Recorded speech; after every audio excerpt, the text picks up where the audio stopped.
오늘 우리에게 주신 하나님의 말씀은 출애굽기 16장 1절로 5절 말씀입니다. 구약성경, 제가 가지고 있는 성경은 105쪽에 있습니다. 출애굽기 16장 1절로 5절 말씀. 구약성경 105쪽 출애굽기 16장 1절로 5절 말씀입니다. 제가 봉독하도록 하겠습니다. 출애굽기 16장 1절부터 5절입니다. 이스라엘 자손의 온 회중이 엘림에서 떠나 엘림과 시내산 사이에 있는 신광야에 이르니 애굽에서 나온 후 둘째 달 15일이라. 이스라엘 자손 온 회중이 그 광야에서 모세와 아론을 원망하여 이스라엘 자손이 그들에게 이르되 우리가 애굽 땅에서 고기 가마 곁에 앉아 있던 때와 떡을 배불리 먹던 때에 여호와의 손에 죽었더라면 좋았을 것을 너희가 이 광야로 우리를 인도하여 내어 이 온 회중이 죽여 죽게 하는도다. 그때에 여호와께서 모세에게 이르시되 보라, 내가 너희를 위하여 하늘에서 양식을 비같이 내리리니 백성이 나가서 일용할 것을 날마다 거둘 것이라. 이같이 하여 그들이 내 율법을 준행하나 아니하나 내가 시험하리라. 여섯째 날에는 그들이 그 거둔 것을 준비할지니 날마다 거두던 것에 갑절이 되리라. 아멘. 오늘은 출애굽기 16장 1절로 5절 말씀을 중심으로 해서 만나를 통해 주시는 교훈이라는 제목으로 함께 하나님의 말씀을 나누고자 합니다. 우리나라는 옛날에 보릿고개라는 게 있었죠. 요즘 젊은 사람들은 보릿고개가 뭔가 어떻게 생겼나 한번 가볼까 그런 생각을 할지도 모르겠습니다. 그런데 여기 계신 분들은 아마 보릿고개를 지나온 분들이 많이 계시겠죠. 정말로 어려웠던 시절이 있습니다. 저도 어렸을 때 생각해 보면 먹을 게 없을 때는 겨울에 그 꽁보리밥에다가 그것도 제대로 못 먹으니까 무 같은 거 갈아 넣어가지고 무밥에 먹고 고구마밥에 먹고 콩나물밥에 먹고, 여러분 혹시 기억납니까? 그것도 먹을 것이 없으면 우리 아버지 시절에는 저 때만 해도 그렇게까지는 안 했던 것 같아요. 근데 우리 아버지는 먹을 게 없으면 그냥 수돗물, 그 우물물 그냥 콸콸 써지는 그냥 마시고 그래가지고 배 채우고 그랬다고 그래요. 그래 유행가도 있죠? 진성 씨가 부르는, 제목은 모르겠습니다만 애야 뛰지 마라 배 꺼질라. 보릿고갯길을 건너올 때 그렇게 했다는 거죠. 우리나라가 실제로 그랬던 시절이 있습니다. 배가 고프면 참으로 서럽죠. 그래서 우리 옛말에 사흘 굶어 남의 담 넘지 않는 사람 없다 하는 말도 있죠. 그만큼 배고픈 거는 힘들고 어렵죠. 북한에는 얼마 전까지만 해도 먹을 것이 없어서 굶어 죽는 사람들이 많이 있었죠. 그런데 오늘 성경에 보니까 이스라엘 백성들이 배고파서 죽겠다는 겁니다. 그래가지고 이스라엘 백성들이 배가 고파서 모세와 아론을 원망합니다.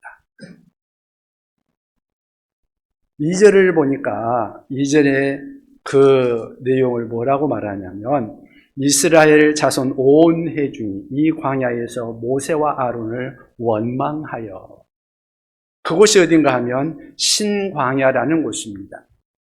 하나님께서 이스라엘 백성들이 이 애굽에서 노예 생활하는 그 모습을 보고 안타까워서 그들을 노예 생활에서부터 건져주셨습니다. 그래서 애굽 사람들로부터 구해내가지고 홍해를 건너게 하고 하나님이 약속하신 땅 가나안을 향해 가게 합니다. 그런데 그 가나안을 향해 가는 그 과정에 그만 아무것도 먹을 것이 없는 벌판, 광야를 만난 거예요. 먹을 거 없어요. 그래서 그들이 굶주리다가 하나님을 차마 원망하지는 못하고 모세와 아론을 향해서 원망을 합니다. 우리 3절을 같이 한번 읽어볼까요? 3절을 같이 읽겠습니다. 이스라엘 자손이 그들에게 이르되 우리가 애굽 땅에서 고기 가마 곁에 앉아 있던 때와 떡을 배불리 먹던 때에 여호와의 손에 죽었더라면 좋아하실 것을 너희가 이 광야로 우리를 인도하여 내어 이 온 회중이 줄여 죽게 하는도다. 아멘. 여기 보니까 이스라엘 백성들이 원망하는 게 뭐예요? 우리 굶주려서 죽게 생겼다. 배고파 죽게 생겼다. 그렇게 말하고 있는 거예요. 가나안 땅이고 뭐고 지금 당장에 배고파 굶어 죽겠다. 그렇게 그들이 아우성을 칠 때 하나님께서 취하신 조치가 뭐냐? 4절에 나오는 말씀이죠. 그때 여호와께서 모세에게 이르되 내가 너희를 위하여 하늘에서 양식을 비같이 내리겠다. 하나님께서 하늘에서 양식을 비같이 내리겠다. 그게 뭐예요? 만나죠. 만나를 주셨습니다. 여기서 우리가 알 수 있는 것은 하나님은 우리의 필요를 아시는 분이라는 거죠. 내게 무엇이 필요한 것인지를 하나님이 아시고 그것을 채워주시기를 원하시는 분이고 또 그렇게 채워주시는 분이십니다. 나에게 먹을 것, 마실 것, 입을 것, 내게 당장에 필요한 그것들을 우리 하나님이 아신다. 그래서 그것을 우리의 필요를 채워주시는 분이시다. 오늘 우리가 이 본문에 나오고 있는 이 만나의 이 사건을 통해서 우리 하나님께서 우리에게 주시는 그러한 교훈은 무엇일까요?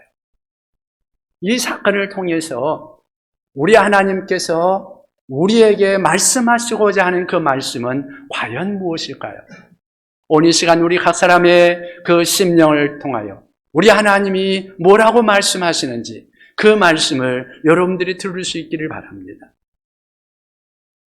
오늘 이 만나를 통해서 들어야 될 하나님의 교훈, 하나님의 음성, 이것은 과연 무엇일까요? 첫 번째는 우리는 위로부터 임하는 은혜로 산다는 것입니다. 하나님으로부터 임하는 은혜로 산다. 사실 우리가 이 세상 살다 보면 힘들고 어려울 때가 많죠. 웬만하면 극복해 나갔는데 사방팔방이 꽉 막혀가지고 도무지 옴짝달싹도 못하겠다 하는 그런 순간이 있죠. 옛말에 사면초가라는 말이 있습니다. 도대체가 길이 없어요. 그런데 여러분 그래도 이때도 바라볼 곳이 있다는 것, 그것을 잊지 마시기 바랍니다. 그곳이 어딜까요? 하늘이죠. 하늘 우리 아버지 하나님을 바라볼 수 있지 않습니까? 사방이 다 막혀 있어도 우리 하나님을 향해서는 열려 있는 줄로 믿습니다. 오늘 말씀을 보니까 뭐예요? 만나는 하늘로부터 내렸습니다. 우리 하나님이 내려주셨습니다. 우리 4절을 다시 한번 같이 한번 읽어보겠습니다. 우리 4절을 읽어보겠습니다. 그때에 여호와께서 모세에게 이르시되 보라 내가 너희를 위하여 하늘에서 양식을 비같이 내리리니 백성이 나가서 일용할 것을 날마다 거둘 것이라. 이같이 하여 그들이 내 율법을 준행하나 아니하나 내가 시험하리라. 아멘. 하나님께서 하늘에서부터 만나를 빛처럼 내려주신다. 그래서 이스라엘 백성들이 그것을 거두고 그것으로 먹을 수 있도록 해주겠다고 약속해주고 있습니다. 그런데요, 사람들이 생각하기를 그거는 그 시대, 그 옛날 구약 시대나 있었던 이야기고 신화적 세계관을 가졌던 그 시대나 있었던 그런 이야기 아닙니까? 그렇게 생각하는 사람들도 혹시 있을지 모르겠습니다. 그러나 여러분, 우리 하나님은 지금도 살아계신 줄 믿습니다. 신약성경 야고보서 1장 16절 17절에는 그렇게 말합니다. 내 사랑하는 형제들아 속지 말라. 우리들을 향해서 말합니다. 내 사랑하는 형제들아 속지 말라. 온갖 좋은 은사와 온전한 선물이 다 위로부터 빛들의 아버지께로부터 오나니 빛들의 아버지께로부터 내려오나니 그는 변함도 없으시고 회전하는 그림자도 없으십니다. 아멘. 우리 하나님께서 우리에게 부어주시는 온갖 좋은 것들, 온갖 좋은 선물들, 또한 우리 하나님의 좋은 은사들, 그것들이 다 위로부터 우리 하나님께로부터 오신다. 그런데 그것이 구약의 이스라엘 백성들만이 아니라 신약시대의 사람들에게도 임하는 것이요, 또한 하나님을 믿는 이 시대에, 우리가 살아가고 있는 이 시대에도 동일하게 임하는 줄로 믿습니다. 그것이 하나님의 말씀입니다. 하나님은 여전히 살아계셔서 지금도 여전히 온갖 좋은 은사와 또한 하나님께서 베푸시는 온전한 선물들을 지금도 위로부터 우리들에게 내려주신다고 오늘 성경은 우리에게 말씀하십니다. 그러므로 문제는 하나님이 살아계시느냐 아니느냐가 문제가 아닙니다. 중요한 것은 내가 그 하나님을 믿느냐 믿지 않느냐의 문제입니다. 내가 우리 하나님을, 그 하나님을 믿느냐 믿지 않느냐, 이것이 문제입니다. 하나님은 지금도 살아계십니다. 그런데 그 하나님은 우리가 믿음으로 우리 하나님을 따르는지 그렇지 않는지를 알기를 원하십니다. 그래서 때로는 우리들이 하나님을 정말로 믿고 신뢰하고 하나님을 따르는지 때로는 시험하기를 원하십니다. 4절 마지막 절에 보면 뭐라고 말씀하십니까? 4절 끝부분에 보면 그들이 내 율법을 준행하나 아니하나 내가 시험하리라. 하나님을 따르는지 하나님을 신뢰하는지 그렇지 않는지 내가 시험할 것이다. 내가 먹을 것이 없는 신광야에서, 인간적으로 보면 기대할 것이 전혀 없는 그 광야에서 만나를 내려줄 것인데, 그런데 거기서도 나를 믿고 사는지 내가 그것을 보겠다. 거기서도 여전히 나를 믿고 계속 믿음으로 그 걸음을 계속 걸어가는지 내가 시험하겠다. 우리 하나님이 말씀하고 있습니다. 믿으면 하늘이 열릴 것입니다. 믿으면 만나가 계속해서 내릴 것입니다. 믿으면 광야에서도 하나님이 내려주시는 그 만나를 먹고 양식을 먹으며 하나님이 예비하신 것으로 살아갈 것입니다. 만나라는 말은 우리말로는 이것이 무엇이냐 하는 그런 뜻이라고 성경은 풀이해주고 있습니다.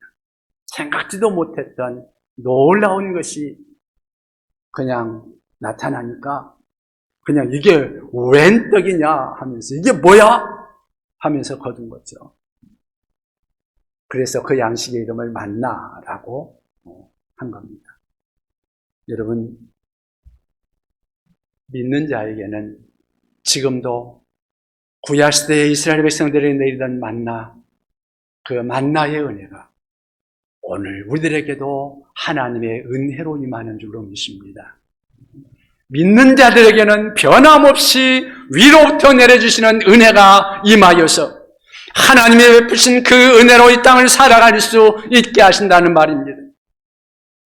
내가 살고 있는 환경이 너무너무 고달프고 힘들고 어렵다 할지라도 이스라엘 백성들이 광야에서 아무것도 생길 수 없는 그곳에서도 하나님께서 만나를 내려주심으로 그들이 그것을 먹고 은혜로 살아간 것 같이 오늘날에도 우리에게 우리 하나님께서 이 은혜를 주시는 것을 믿음으로 살아갈 수 있기를 바랍니다. 여러분, 이 만나를 통해서 우리 하나님께서 우리에게 주시고자 하는 교훈의 말씀, 그것은 무엇일까요? 그것은 두 번째는 은혜는 거둠이라는 노동을 요청하고 있다는 것입니다. 하나님의 은혜가 임할 때 단순히 그냥 은혜만 받고 가만히 놀고 먹으라고 우리 하나님이 그렇게 하시지는 않는다는 말입니다. 하늘의 양식이 예비되었습니다. 그래서 하나님께서 양식을 내려주십니다. 너무 좋죠. 그런데 여러분, 이제부터 아무것도 안 하고 그냥 하나님께서 내려주시는, 위로부터 내려주시는 그 양식만 입만 떡 벌리고 받아 먹어라, 그게 아니라는 거죠. 아무것도 안 해도 되는 것이 아니라 4절을 다시 보면 뭐라고 말씀하는가? 중간에 보면 내가 너희를 위하여 하늘에서 양식을 비같이 내리니, 그 다음에 뭐라고 말하고 있어요? 백성이 나가서 일용할 것을 날마다 거둘 것이라 했습니다. 일해야 한다는 것입니다. 날마다 가가지고 하나님께서 내려주신 그 만나를 거두어야 한다. 여러분, 성경은 결코 우리들에게 무의도식을 가르치지 않습니다. 기독교는 우리가 일하지 않고 그냥 부자가 되는 것, 그것을 가르치지 않습니다. 은혜는 믿는 자들에게 노동을 요청합니다. 하늘에서 내릴 양식을 믿는다면, 하나님이 만나를 내려주실 것을 기대한다면, 하나님께서 우리에게 은혜를 베풀어 주실 것을 기대한다면, 그러면 이제 광야로 나가야 한다는 것입니다. 광야로 나아가가지고 거기에서 하늘에서부터 내려주신 그 만나를 거두는 그 수고, 그 노동을 해야 한다는 것입니다. 땀 흘릴 줄 알아야 하고 거둠의 수고를 할 줄 알아야 한다는 것입니다. 그래서 하나님께서 은혜로 내려주신 것을 내 양식으로 거둘 수 있게 되는 것입니다. 그런데 그렇게 하지 않으면, 나가서 거두라고 그랬는데 게을러서 나가지 않으면 나중에 나가면 어떻게 될까요? 다 녹아서 쓰러져서 없어졌다고 말합니다. 그래서 바울 사도는 데살로니가 교인들에게 말하기를 일하기 싫거든 먹지도 말게 하라고 말합니다. 우리 그리스도인들이 일도 하지 않고 일을 만드는 그러한 사람이 되어서는 안 될 것입니다. 일을 하기를 성경은 우리에게 요구하고 있습니다. 성경은, 우리 하나님께서는 우리들에게 가만히 앉아서 그냥 놀고 먹으라고 하지 않습니다. 창세기에 하나님께서 사람을 처음 창조하실 때 뭐라고 말씀하셨는가? 1장 28절 이하에 보면 이런 말씀을 하십니다. 노동을 명령하는 말씀인데요. 생육하고 번성하여 땅에 충만하라. 땅을 정복하라. 바다의 물고기와 하늘의 새와 땅에 움직이는 모든 생물을 다스리라. 여러분, 다스리고 또 정복하고 생육하고 번성하는 그 모든 일들, 그 일들을 우리들에게 하나님께서 명하고 있습니다. 또한 예수님께서도 마태복음 6장에 보면 공중에 나는 새를 보라고 말씀합니다.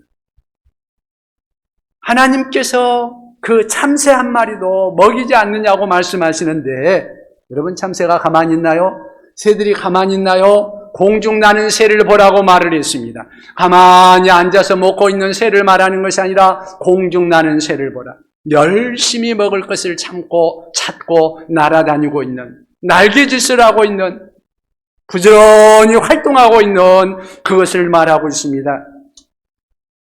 우리에게 열심히 수고하고 또한 노동할 것을 오늘 성경은 우리에게 말씀하고 있는 것입니다.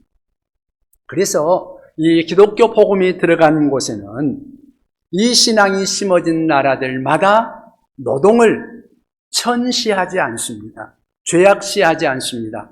기독교가 들어간 곳은 어느 곳에나 노동을 하나님이 노동해라고 말씀하셨다는 분명한 그러한 가치관을 가지고 있기 때문에 노동은 선하고 아름다운 것으로 말합니다. 그래서 기독교가 들어간 곳에는 열심히 일하는 그러한 문화가, 그런 풍토가 형성이 됩니다. 그래서 기독교가 들어간 곳마다 가난한 나라들이 개선되고 부유해지는 그러한 모습들을 우리가 보게 됩니다. 왜냐하면 성경에서 노동 정신을 배우고 성경대로 일하기 때문에 그렇습니다. 우리도 그렇게 살아야 하는 거죠. 하나님의 은혜 아래 산다는 것은 무의도식이 아니라 열심히 일하는 것을 요청하고 있다는 그러한 사실이요. 그래서 은혜 받은 사람들은 열심히 수고하고 노동하는 것입니다. 그것이 옳은 일입니다. 그러므로 부모는 자식들에게 하나님의 은혜도 가르치고 동시에 노동도 일하면서 일을 통해서 벌어먹는 것에 대해서도 가르쳐야 합니다. 아이들이 일확천금하는 것을 가르치는 것이 아니라 성실하게 일함으로써 노동을 통해서 수익을 얻는 것을 가르쳐야 합니다.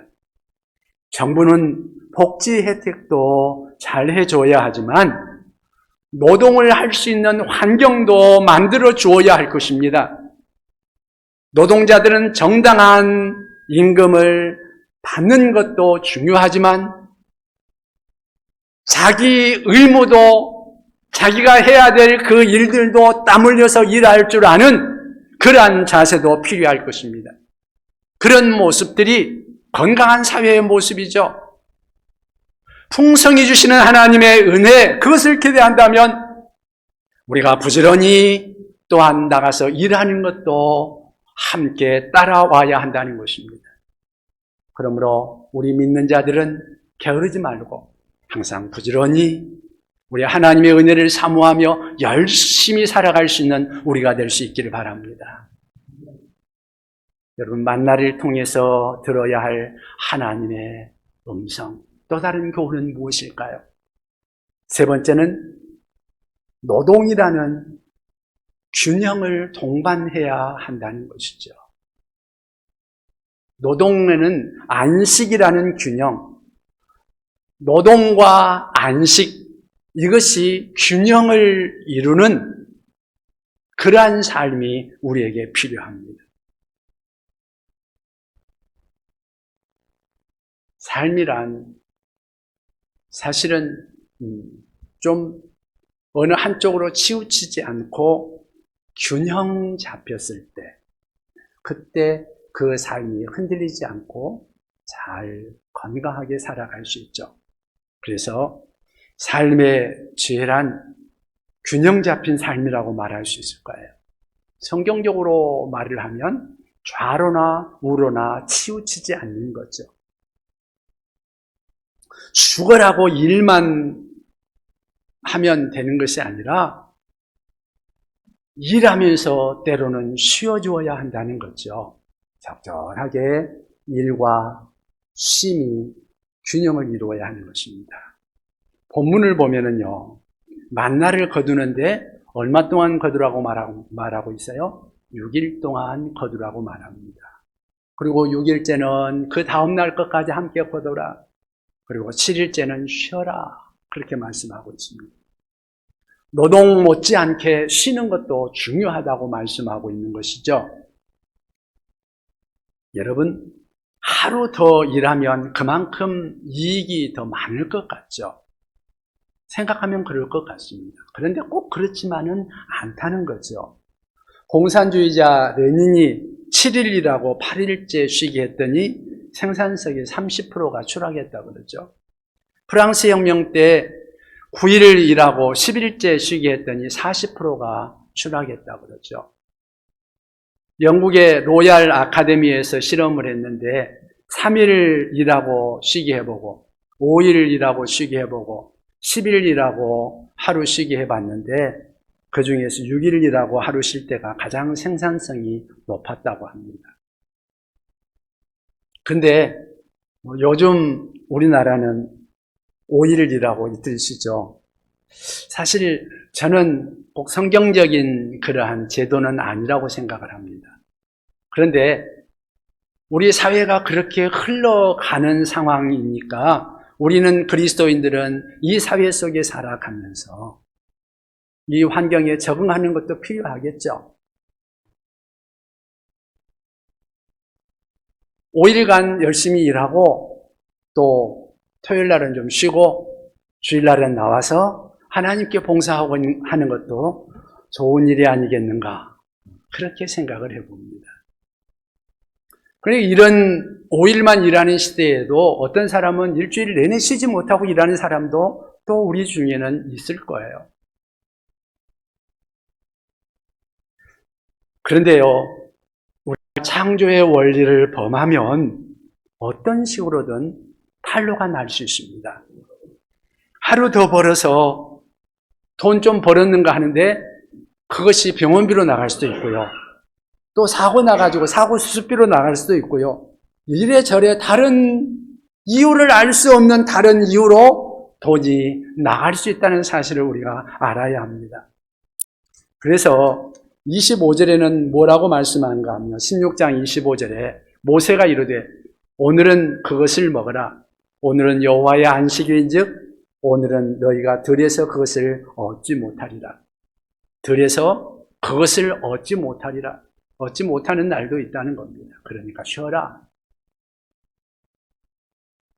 5절에 보면 오늘 본문 5절에 보면 여섯째 날은 안식일을 준비하는 날이다. 그렇게 말씀해 주고 있습니다. 엿새 동안 열심히 일을 하고 6일째 되는 날은 주일날을 잘 준비해라. 그렇게 말씀하고 있습니다. 주일이 되면 바빴던 여러 가지 일손들을 다 내려놓고 한 가족이 함께 모여서 서로 대화도 하고 또 예배도 드리고 쉬고 하나님의 신령한 은혜를 나누면서 그 은혜를 우리 하나님과 함께 할 수 있는 그러한 시간을 가질 수 있으면 좋을 것입니다. 교회에 나와서 함께 교회 공동체에서 하나님 앞에 예배를 드리며 영적인 은혜를 나누며 내 삶 속에 하나님의 은혜로 영적으로 다시 재충천하는 삶, 그러한 삶을 살아간다면 우리의 삶의 질이 얼마나 풍요로워질까요? 얼마나 윤택해질까요? 여러분 혹시 그런 거 경험해 보셨나요? 너무 힘들고 지칠 때 힘들다 하는 그 순간에 모든 것을 다 잊고 잠깐 앉아서 하나님 앞에 기도하면 희한하게도 그 모든 피곤이 한순간에 싹 사라지면서 몸과 마음이 가벼워지는 그런 느낌. 여러분 혹시 그런 거 경험해 보셨어요? 살다가 힘들면 그렇게 한번 해보세요. 우리 하나님의 은혜가 우리에게 임하면 자신도 모르게 그 모든 피로가 싹 사라지는 그런 것들을 경험하게 될 것입니다.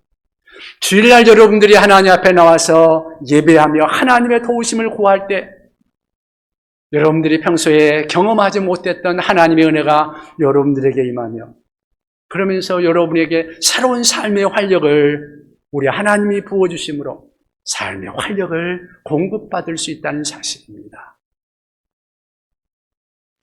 그래서 우리가 좀 우리 하나님 앞에 나와 예배드리면서 삶의 여유를 좀 가지고 그래서 우리 하나님을 섬기는 그러한 삶을 살아갈 수 있다면 얼마나 좋을까.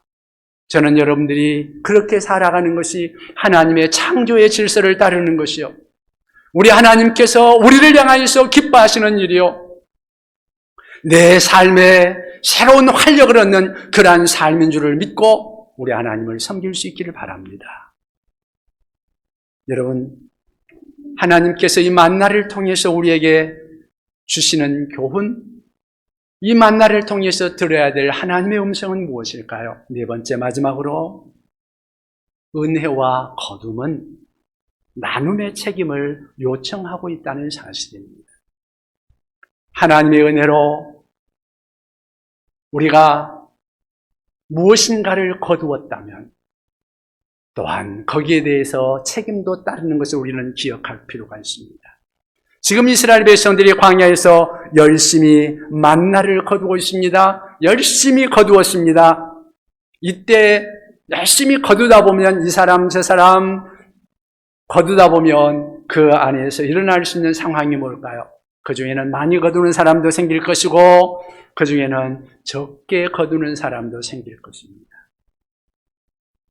많이 거두는 사람, 적게 거두는 사람, 돈을 많이 버는 사람, 적게 버는 사람, 그러면서 그 가운데서 빈부의 격차가 생기겠죠. 실제로 16장 16절 17절을 보면 한 사람당 한 오멜가량을 거두라고 말씀하시는데요. 17절에 보면 거기에서 뭐라고 말하는가? 이스라엘 자손이 이같이 하였더니 그 거둔 것이 많기도 하고 적기도 하나. 그런데 오멜로 딱 되어 보니까 많이 거둔 자도 남음이 없고 또 적게 거둔 자도 부족함이 없더라. 그렇게 말하고 있습니다. 여기에서 우리가 생각할 수 있는 성경적인 가르침, 성경적인 삶의 원리 또는 윤리라고 그럴까요? 그것은 자발적인 나눔이 아니겠는가 생각을 해봅니다. 성경은 자발적인 나눔을 일관성 있게 계속해서 말씀하십니다. 그래서 좀 가진 자들은 가난한 자, 고아나 과부나 나그네를 먹이고 입히라고 성경은 끊임없이 우리에게 말씀하고 있습니다. 초대교회가 이것을 실천하고 있는 모습을 여러분들 아시죠? 성령이 그들에게 임하니까 성령의 은혜로 그렇게 힘들어하는 사람들, 가난한 사람들을 위하여 나누어주고 있는 그러한 모습이 나타나고 있습니다. 고린도후서 8장에 보면 14절, 15절에 그렇게 말합니다. 이제 너희의 넉넉한 것으로 그들의 부족한 것을 보충함은 후에 그들의 넉넉한 것으로 너희의 부족한 것을 보충하여 균등하게 하려 함이라. 균등하게 하려 합니다. 기록된 것 같이 많이 거둔 자도 남지 아니하였고 적게 거둔 자도 모자라지 아니하였느니라. 만나를 많이 거둔 사람도 남지 않았다. 적게 거둔 사람도 부족하지 않았다. 우리 그리스도인들은 나눌 수 있어야 한다. 우리의 넉넉한 것으로 그들의 부족한 것을 보충해서 서로 균형 있게 살아가는 것, 그것을 우리 하나님이 원하신다. 더불어 함께 사는 사회, 그것이 우리 주님께서 기뻐하시는 모습입니다. 그런데 안타까운 것은 우리가 그렇게 살아가기가 쉽지 않다는 거죠. 이스라엘 백성들도 그랬어요. 밖에 나가서 열심히 거뒀어요. 가지고 놔뒀는데 좀 더 놔두고 먹고 싶어가지고 좀 더 쌓아두고 먹고 싶어가지고 쌓아두는 사람이 있었어요. 좀 나누어 주었으면 좋았을 걸 나누지 않고 쌓아둔 사람이 있었어요. 만나를 쌓아두니까 어떻게 됐어요? 20절 말씀해 보니까 모세가 그들에게 이러기를 아무든지 아침까지 그것을 남겨두지 말라. 그렇게 말을 하고 있죠. 남겨두지 마라. 남겨두니까 어떻게 됐어요? 그 다음에 보니까 벌레가 생기고 냄새가 나고 썩어버린 거죠. 모세가 노하게 되고 하나님도 싫어하게 되고. 여러분, 사실 오늘날 상당수의 문제가 빈부의 격차 때문에 생기지 않는가 생각을 해봅니다. 빈부의 격차가 많이 생기니까 서로 다투고 싸우고 냄새나는 일들이 생기고 병들고 고통스러운 일들이 생기고, 사실 저는 개인적으로는 이 자본주의 사회가 지속될수록 빈부의 격차는 더 심해질 수밖에 없는 그러한 구조를 가지고 있다고 생각합니다. 그런데 그것을 극복할 수 있는 건 뭐냐? 가진 자들이 내놓지 않으면 안 되는 거예요. 가진 자들이 스스로 내놓고 스스로 나눌 때 그것을 극복해 나갈 수 있는 거죠. 과거의 공산주의자들이 성경에서 평등사회의 이상을 발견했습니다. 그래가지고 공산주의를 세웠습니다. 이상은 좋았는데 그들이 하는 방법이 잘못됐습니다. 문제는 생산 과정이나 분배 과정이 잘못되어서 문제가 생기는 겁니다. 정치적인 권력이 동원되고 강제로 분배하다 보니까 독재 사회가 되고 전제 국가가 되고, 그래서 노동 생산성은 떨어지고 결국은 쇠락하고 말았습니다. 그래서 소련이 망하고 말았죠. 그런데 만나를 통해서 들을 수 있는 하나님의 음성이 무엇입니까? 자발적으로 나누라는 것입니다. 필요한 것을 따라서 나누어 주라는 것입니다. 좀 더 여유 있는 사람이 부족한 사람에게 자발적으로 나누어 주는 것, 그것이 성경적인 원리인 것입니다. 그것을 누가 실천해야 돼요? 우리 믿는 자들이, 우리 그리스도인들이 먼저 실천할 필요가 있는 거예요. 그리고 교회가 그것을 해야 되겠죠. 가진 자들이 그것을 해야 되겠죠. 사실 한국 교회가 지금 사회로부터 질타를 받는 것 중에 하나가 이 문제가 있지 않나 하는 그런 생각도 합니다. 여러분, 우리가 하나님 앞에 설 때, 이 세상을 마치고 하나님 앞에 설 때 중요한 것이 무엇일까요? 내가 얼마나 돈을 벌었느냐, 내가 얼마나 많이 모았느냐, 내가 얼마나 부유하게 살았느냐, 내가 얼마나 많이 입고 얼마나 잘 먹고 얼마나 잘 입었느냐, 사람들 앞에 얼마나 멋있게 살았느냐, 그것을 우리 하나님이 보실까요? 하나님께서 야, 그것은 다 내 것이야. 우리 하나님이 우리에게 요구하는 것, 우리가 하나님 앞에 갔을 때 우리를 칭찬하시고 우리에게 상 주시는 것은 과연 무엇일까요? 그것은 아마 하나님께서 우리에게 맡기신 것, 은혜로 우리에게 주신 것, 그것을 내가 받아가지고 어떻게 사용했느냐?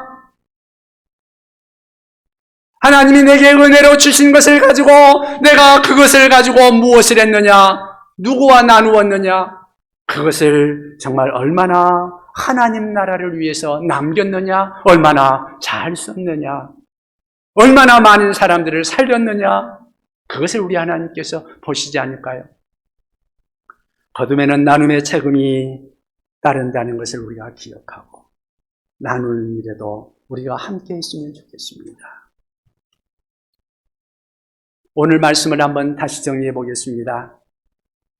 우리 모두는 아무리 힘들어도 위로부터 오는 은혜 가운데 산다는 사실입니다. 사면 초가의 날에도 은혜의 통로는 열려 있다는 것을 기억하고 낙심하지 말고 하나님의 은혜를 구하시기 바랍니다. 하나님의 은혜를 기대하는 것은 놀고 먹는 것이 아니라 거둠이라는 노동을 요청한다는 것을 기억하고 은혜를 사모하면서 열심히 수고하며 일할 수 있는 우리가 될 수 있기를 바랍니다. 열심히 일하시되 또한 하나님께서는 적절한 균형 있는 삶, 쉼을 원하시고 하나님 앞에 예배하고 우리 예수님을 섬기는 안식을 요구하신다는 사실도 기억하시기 바랍니다. 또한 그렇게 해서 많이 거두고 여유가 생긴 사람들은 또한 다른 사람들과 나눔의 책임도 필요하다는 것을, 우리 하나님께서는 그것을 원하신다는 사실을 기억하고 우리 하나님 앞에 나눔의 삶을 살아갈 수 있는 그런 우리가 될 수 있기를 바랍니다. 만나를 베풀어 주시는 이스라엘 백성들에게 만나를 내려주시던 그 하나님은 지금도 여전히 위로부터 우리에게 가장 좋은 은사와 좋은 선물들을 베풀어 주고 계십니다. 그것을 받은 자들마다 이 만나를 통해서 주시는 이 교훈들을 따라 살아갈 수 있는 우리가 될 수 있길 바랍니다. 기도하겠습니다. 하나님 감사합니다. 오늘도